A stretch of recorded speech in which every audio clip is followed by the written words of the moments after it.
বাংলা বলছি চ্যানেলটি সাবস্ক্রাইব করুন এবং সমস্ত অনুষ্ঠানের আপডেট পেতে বেল আইকনটি অন করুন।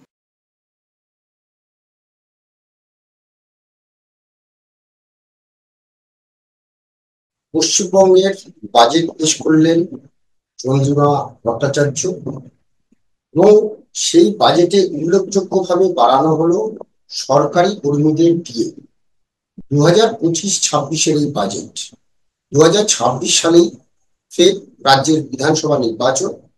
মমতা বন্দ্যোপাধ্যায় চতুর্থবারের জন্য মুখ্যমন্ত্রী হওয়ার দৌড়ে থাকবেন, প্রতিদ্বন্দ্বিতায় থাকবেন। এটাই পূর্ণাঙ্গ বাজেট এবারের, এবং এর পরের বছর যেহেতু ভোট, তিনি অন্তর্বর্তী বাজেট তাকে পেশ করতে হবে, তাই এই বাজেটই ছিল তার কাছে পরীক্ষা। এবং সেই বাজেটে নানা কিছুর সঙ্গে যেটা ছিল যে সরকারি কর্মীদের মহার্ঘ ভাতা 4% বৃদ্ধি, 1 এপ্রিল থেকে কার্যকর হবে এই নতুন ডিএ। এছাড়া আরো অনেক কিছু রয়েছে, যার মধ্যে উল্লেখযোগ্য হচ্ছে 44,000 কোটি টাকা গ্রাম উন্নয়ন ও পঞ্চায়েতে। পথশ্রী প্রকল্পে বরাদ্দ হয়েছে 1500 কোটি টাকা গ্রামীণ রাস্তার জন্য। ঘাটাল মাস্টার প্ল্যানের 500 কোটি টাকা। বিদ্যালয় শিক্ষায় 41,000 কোটি টাকা। স্বাস্থ্যে বরাদ্দ হয়েছে 21,355 কোটি টাকা। 70,000 আশা কর্মীকে স্মার্টফোন দেওয়া হবে রাজ্যে। নদী বন্ধন নামে নতুন প্রকল্পে বরাদ্দ হচ্ছে 200 কোটি টাকা। গঙ্গাসাগরে সেতু তৈরিতে বরাদ্দ হয়েছে 500 কোটি টাকা। 350টি সুফল বাংলা নতুন স্টল, ধান কেনার জন্য নতুন কেন্দ্র তৈরি হবে 200 কোটি টাকা। এই সমস্ত বিষয়গুলি উল্লেখযোগ্যভাবে বাজেটে দেখা গেছে, কিন্তু বাজেটে যেটা দেখা গেল না, এ রাজ্যের মুখ্যমন্ত্রী স্বপ্নের প্রকল্প যেটা, অর্থাৎ মহিলাদের জন্য মাসে যে ভাতা 1,000 টাকা করে এখন দেওয়া হচ্ছে, সেই ভাতা বৃদ্ধির একটা আশা করেছিলেন মহিলারা, কিন্তু সেই ভাতা বৃদ্ধি হয়নি। তাহলে সেটা কি ভোটের আগে করবেন? কারণ রাজ্যের ভাড়া রেট যা অবস্থা। এবং আরেকটি বিষয় এই বাজেট থেকে পাওয়া গেল, এবং মমতা বন্দ্যোপাধ্যায় নিজে বাজেটের পরে যে সাংবাদিক সম্মেলন করেছেন, সেই সাংবাদিক সম্মেলনে তিনি এই কথাটা উল্লেখ করেছেন যে এবারে বাজেট কর্মসংস্থানের লক্ষ্যে এই বাজেট। তাই দেখা যাচ্ছে যে 44,000 কোটি টাকা গ্রাম উন্নয়ন ও পঞ্চায়েতে বরাদ্দ করেছেন, এবং পথশ্রী প্রকল্পে 1,500 কোটি টাকা বরাদ্দ করা হয়েছে, যা থেকে কর্মসংস্থান সৃষ্টি হওয়ার একটা বিরাট সম্ভাবনা। আর 70,000 আশা কর্মীকে স্মার্টফোন দেওয়ার কথাও বলা হয়েছে। কিন্তু কেন লক্ষ্মীর ভান্ডারকে এখন বাড়ানো হলো না, বা লক্ষ্মীর ভান্ডার আদৌ কি ভোটের আগে তাহলে বাড়বে? আজকে এই বিষয়টা নিয়ে আমাদের আলোচনা। বিপ্লব আমার সঙ্গে রয়েছেন সাংবাদিক অরূপ কালী। অরূপদা, স্বাগত। অরূপদা, যেটা বাজেটে মহার্ঘ ভাতা, অর্থাৎ সরকারি কর্মীদের জন্য সুখবর, মহার্ঘ ভাতা বাড়লো, এপ্রিল থেকেই সেটা কার্যকর পাবেন। যেটা হলো না সেটা হচ্ছে লক্ষ্মীর ভান্ডারের টাকা। সকলেই ভেবেছিলেন হয়তো, আমরা যদি দেখি মহারাষ্ট্র, হরিয়ানা বা দিল্লির নির্বাচনে যেভাবে মহিলাদের মানে এই যে ভাতা বৃদ্ধি নিয়ে বিভিন্ন দল ক্রমশ লাফিয়ে লাফিয়ে টাকার অঙ্কে বাড়িয়েছে, সেখানে পশ্চিমবঙ্গের ক্ষেত্রেও একটা সকলের আশা ছিল হয়তো লক্ষ্মীর ভান্ডার প্রকল্পের টাকা বাড়বে, কিন্তু সেটা বাড়লো না। কেন?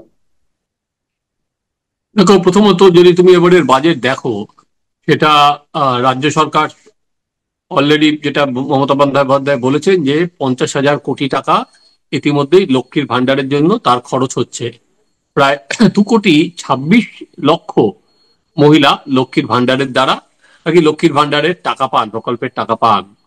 বছরে প্রায় 25,000 কোটি টাকা এর জন্য খরচা হয়, কারণ কিছুদিন আগে এটা 1,000 টাকা এবং 1,200 টাকা করে দেওয়া হয়েছিল। ফলে শুধুমাত্র রাজ্য সরকারের যে শুধুমাত্র লক্ষ্মীর ভান্ডার প্রকল্প নয়, অন্য প্রকল্পেও কিন্তু এখন রাজ্য সরকারকে টাকা দিতে হচ্ছে। এটা হচ্ছে, একটা হচ্ছে বাংলার বাড়ি, আর একটা হচ্ছে তোমার 100 দিনের কাজ। এই দুটো জায়গাতেও রাজ্য সরকারকে টাকা ভরতে হচ্ছে। ইতিমধ্যেই নির্মলা সীতারামন যেটা দেখেছো পার্লামেন্টে দাঁড়িয়ে যেটা বলেছেন যে আবাস এবং 100 দিনের কাজে পুকুর চুরি হয়েছে, তাই জন্য টাকাটা বন্ধ করে দেওয়া হয়েছে। ফলে রাজ্য সরকার ওই দুটো ক্ষেত্রেও কোনো টাকা আপাতত পাবে না, বা পাওয়ার কোনো অবস্থা নেই। তো তোমার এই যে যে সমস্ত জনকল্যাণকর প্রকল্পের বাইরেও তাকে এই টাকাটার সংস্থান রাখা হচ্ছে। আমার মনে হয় তাই জন্য ধরো বাজেটে এবার যেটা বলছেন, বাজেটে অনেক বেশি কর্মসংস্থানের কথা বলছে, যে এবার এটা লং টার্ম ভিশন নিয়ে করা হয়েছে, কর্মসংস্থানের কথা বলা হয়েছে। এবার বাজেটে ঘোষণা হলো না মানে বিপ্লব এরকম নয় যে আগামী দিনে আর ঘোষণা হবে না। কারণ ভোটের আগে আবার ভোট ঘোষণা হওয়ার আগে, ধরো জানুয়ারিতে বা ফেব্রুয়ারি, তখনও যদি ঘোষণা করা যায় যে আমরা ক্ষমতায় ফিরে এলে আবার পরের বার ওই 2026-এ ক্ষমতা এলে আমরা আবার সেটা দেব। মানে পূর্ণাঙ্গ বাজেট ছিল, এরপরে 2026-এ অন্তর্বর্তীকালীন অর্থাৎ হ্যাঁ, ওইটা নয়, আবার তাইটাই বললাম, ক্ষমতায় ক্ষমতায় ফিরলে এটা আবার আমরা দেব, ক্ষমতায় ফিরলে তো আবার হবে। হুম, তখন আমরা ক্ষমতায় ফিরলে এই টাকাটা আপনাদের দেব, ফলে বা দু একটা টাকা, তাই এখন হয়নি বলে যে আগামী দিনে হবে না এর কোনো মানে নেই।